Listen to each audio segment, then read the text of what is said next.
ব্লগটা এখান থেকেই শুরু করছি।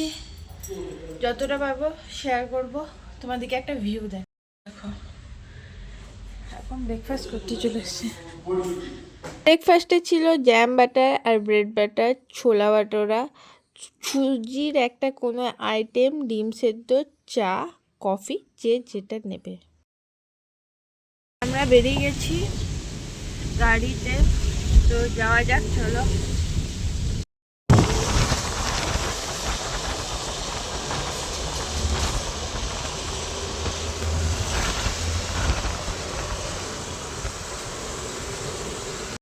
এই এক দৃশ্য যেটা কখনো কোনোদিন পূরণ হবে না, আর এটাকে দেখতে পাওয়া একটা ভাগ্যেরও ব্যাপার। লেকে আছি থাম্বো লেক, আমি আশা করছি ঠিকঠাক বললাম। থাম্বো লেকের সৌন্দর্যটা দেখো একবার। হয়তো ক্যামেরা বন্দি করতে পারছি না, মানে এত সুন্দর যে ক্যামেরায় দেখানো যাবে না। আচ্ছা, সামনে গাড়িগুলোর সঙ্গে বেশ কিছু টুকটাক ছবিও তুলেছিলাম আমরা, দেখে নাও। আমরা এখন নাথুলার উদ্দেশ্যে রওনা দিয়ে দিয়েছি। আমরা এখন নাথুলাতে, তো চলো ঘোরা যাক। প্রচন্ড ঠান্ডা। নাথুলা পয়েন্টে চলে এসেছি। একটু ব্রিথিং প্রবলেম হচ্ছে, খুব একটা হয় না, অল্প হচ্ছে।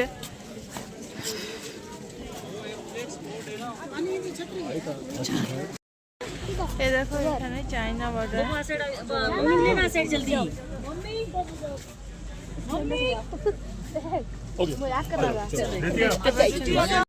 বরফ পেয়েছি ফাইনালি একটু, চলো।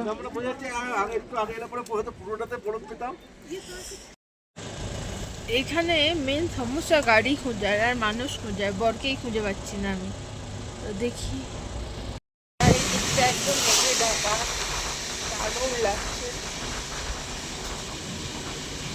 এখন আমরা চলে এসেছি হারবাদের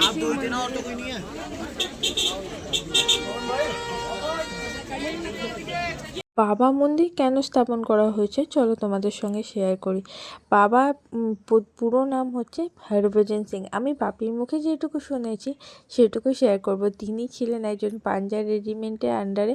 একদিন তিনি নদী পারাপার সিকিমে করতে গিয়ে ডুবে যান এবং তার বডি পাওয়া যাচ্ছিল না। দুদিন পর তার বন্ধুকে তার স্বপ্নাদেশ দিয়ে তার বডিটা উদ্ধার করে, যেখানে সে নিজেই লোকেশন বসলো। তারপর কিছু অস্বাভাবিক ঘটনা দেখা যায়। কেউ ডিউটিতে ওই এলাকায় ঘুমালে চড় মারা, তার কিছু অনেকে তাকে স্বচক্ষে দেখেছে। তারপর এই মন্দির স্থাপন করা হয়, যেখানে রোজ নিত্য তার ইউনিফর্ম রাখা হয়, জুতো পালিশ করে রাখা হয়। কিন্তু হঠাৎ দেখে সেগুলো সমস্ত কিছু নোংরা। পরীক্ষা করে দেখেছে সেই মাটিগুলো ওই এলাকারই। এখনও অবধি তার ট্রেনের রিজার্ভেশন পাওয়ার টিকিট কাটা হয়। সে এখনও অবধি মৃত্যু 40-50 বছর পরও ডিউটি করছে। ভাবতে পারো তোমরা? এমনকি তার নামে এখনও মাইনাও দেওয়া হয়।